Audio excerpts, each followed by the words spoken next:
I sent a message to Robbie going, should we do a podcast about Rohit Sharma retiring? And he said, "What? Rohit Sharma's retired from Test cricket? Yeah, I How's was this like, what? happen?" How? Why? I was really shocked. So I was listening to some of the BBC commentary of the IPL, and they were talking about it, and I literally had to Google it because I Yeah, didn't believe it. Just seemed so weird. Because this is my thinking, and you tell me, maybe I'm wrong. It would have made sense if he said during the Australian series, "This is probably my last series." It would have made sense at the end of the Australian series if he said, "This is the last series." But now it's like he's been thinking about it for months and he's come up with it. It just seems like a really strange time for me to finally make that decision. And I know the end comes when the end comes. Like you and I both know that. But yeah. that's why it caught me by surprise. Well, I see. It's he probably considered all things and probably didn't want to make a decision when emotions were running high in Australia because it was pretty speculative at that point in time what would happen. People were calling for his slot, and then the team wasn't doing that well. And then when he, there was too much happening at that point in time. So you wouldn't want to make a decision on your career when emotions are running high. You want to wait. True. You want to think, consider. Look at all things, see how if there are guys to take over. Because I think barring his last year, he was incredible, wasn't he? I think his like we spoke about it, and I think his last year actually had a massive hit on his Yeah. numbers, so to speak. So He from that also he perspective, played. You know how it is. He. I think he never played more than 11 Test matches in any other year, and the one year he plays 14 Test matches is when he's in his worst form. Do you know what I mean? Like yeah, you could be unlucky.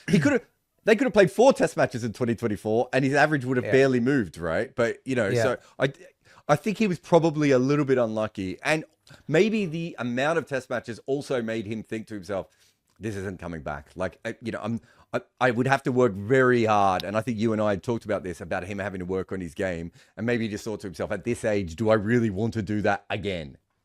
yeah. He would have considered all things for sure, and he would have considered the team as well, and the youngsters coming through the ranks as well, the next cycle as well. And he would have considered all things, knowing him as a leader and observing him as a leader. He would have considered all things before making that call.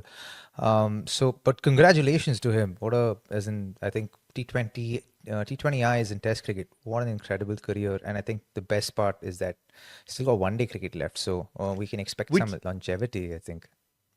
also, that's probably his best format, right? Like It it's is. really interesting that most people are kind of retiring for T20s or for tests, and he's just like, Mm. "No, I'm very good at ODI cricket," because he could have just retired from all international cricket now, which again probably would have surprised me a little bit less. I would have been like, "That makes sense." Like he's ready to go from international cricket. And he's like, "No, I've got a couple of more double hundreds in me, guys." Yeah, you know what I think? Again, this is my just conspiracy theory perhaps, and Speculation. speculation perhaps, right? I think the T20I retirement was emotional decision.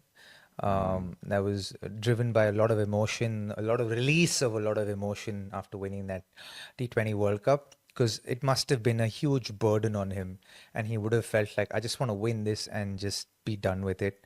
But maybe in hindsight, he would have actually liked to play the version. To be honest, it's a version that suits him very well. Um, so maybe in hindsight, yeah, I think, which is why he was very Right.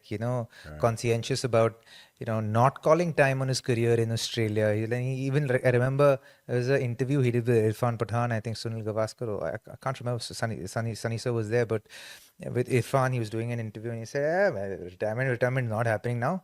I'm here. I'm just not playing this test match, and we'll see where it goes. I'm not thinking of all that. So stop speculating anything right now. Obviously, he didn't want to make a decision with emotions running high at that point in time, and that's understandable for someone who's done so much for Indian cricket and stood tall as a batter. By the way, what was his numbers before that, the past year, before those 14 Test matches in this last year? I mean, that's a really good question that you would have thought that I would have had to hand, but I don't.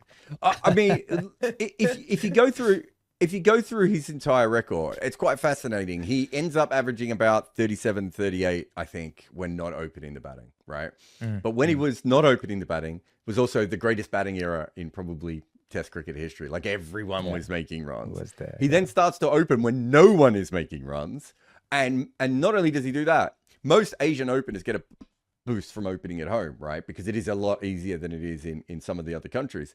But he was opening at home when the ball was ragging and bouncing sideways in test matches, right? So everything suggests he should have had a better record in the middle than he did at the top. And yet he still ended up with something out there. And I think you would know this. I remember talking to Mark Butcher about this once, where he said he batted at number 6 in a test match. And he was like, this is the greatest thing that's ever happened to me. I had no idea how easy it was to bat at number 6. Why have I been batting, opening the batting or batting at first drop all the time? So he's gone from the easiest position to the hardest position and actually made it work. So even if his numbers don't look exceptional, I think like his batting average is slightly lower than Chris Rogers. When you actually adjust for the wickets that he played on, he's obviously a much bigger impact on games than Chris Rogers. Hi, Chris, if you're watching, but a much bigger impact on Chris Rogers' than someone like him because of the speed that he scored, because of the hundreds, but also because he played on a lot of really, really low scoring surfaces. He did. He did indeed. And I think, India were also going through that phase where they wanted to maximize their chances at home and make it as like, because when we travel, we get wickets that obviously are not conducive to, what we used to playing at home. So why shouldn't we prepare wickets that actually turn and help us? But the fact that we play so much cricket, Jarrod, we don't have time to prep for test matches, which is a sad thing, to be honest, especially when you're playing at home, because 2 weeks of practice against spin bowling and when it's ragging can really make you adept with how to navigate through that. And almost all the time over the last, say, 8 years or 10 years, we've had very little time for preparation for any of these tournaments because we're playing cricket through the year. And some of these boys, the all-format boys, play cricket through the year. So they want to be able to rest their mind, rest their body, and give it the time to recover as well. And so, they never really had time, which I think is kind of impacted India's performances at home as well, So, to his credit, incredible career in Test cricket and in T20I cricket. He's got a little left in him. And this will give and buy him a lot of time to work on his health and his fitness. And I truly hope that he can last up to the next World Cup. And it's clear that they want the 50 over World Cup, him and Virat. Yeah.